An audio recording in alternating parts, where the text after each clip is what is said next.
Valentine day पर प्रद्युम्न और शोलाड की प्रेम कहानी। तपेश्वर पहले ऐसे शख्स नहीं थे जिनके प्रेम को पाने में साइकिल उनका सच्चा साथी बना।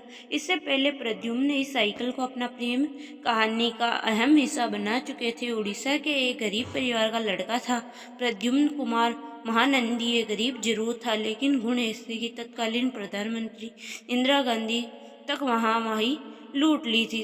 दरअसल प्रद्युम्न एक चित्रकार था। 1971 में कला की पढ़ाई के लिए दिल्ली आ गए। इंदिरा गांधी का चित्र बनाकर इन्होंने भेंट किया और खूब वाहवाही बटोरी। लेकिन वो दो सोशल मीडिया का दो तो था नहीं जो रातों रात कोई फेमस हो जाए। बाकी वाहवाही से जीवन थोड़े ना चलता है।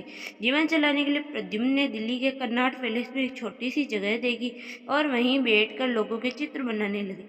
इस बीच उनके पास अपना चित्र बनवाने आई एक गोरी गेम उस मेम को देखते ही प्रद्युम्न को वो भविष्यवाणी याद आ गई जो किसी ज्योतिषी ने उनके जन्म के समय की थी। ज्योतिषी ने कहा था कि इस बच्चे की शादी वृषभ राशि वाली किसी विदेशी लड़के से होगी। इतना ही नहीं, भविष्यवाणी में यह कहा गया कि लड़की को बांसुरी बजाना आता होगा, साथ ही वो एक जंगल की मालकिन होगी। उस विदेशी लड़की को देखते ही प्रद्युम्न को भविष्यवाणी याद आ गई। वो उसे कितनी देर तक देखता रहा। चित्र के लिए उस लड़की को फिर अगले दिन बुलाया और अगले दिन सिद्ध हो गया कि भविष्यवाणी सच हो गई। अब ये चित्रकार था या सहयोग ये तो नहीं कहा जा सकता, लेकिन वहाँ विदेशी लड़की सच में बांसुरी बजाना जानती थी और स्वीडन में एक जंगल की मालकिन भी थी।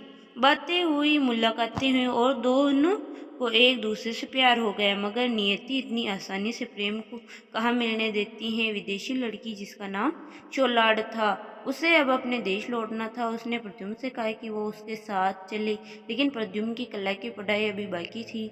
लेकिन उसने वादा किया कि वो जरूर आएगा।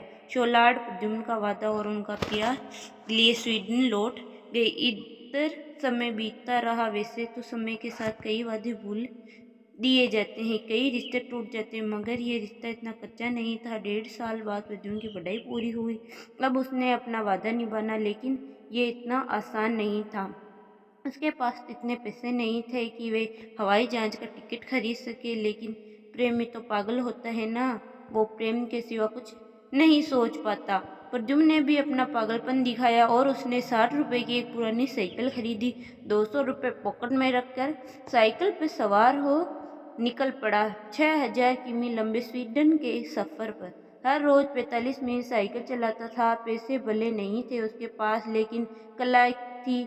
वो रास्ते में लोगों के चित्र बनाता और उसी से अपने खाने और रुकने का इंतजाम करता। 23 जनवरी 1977 को शुरू हुआ प्रद्युम्न का ये सफर पूरे 5 महीने 28 मई 1977 को खत्म हुआ। उसकी मंजिल शोलाड सामने थी। उसने प्रेम की परीक्षा पार कर ली थी। शोलाड और प्रद्युम्न ने शादी कर ली और आज उनकी खुशहाल शादी को 40 साल हो।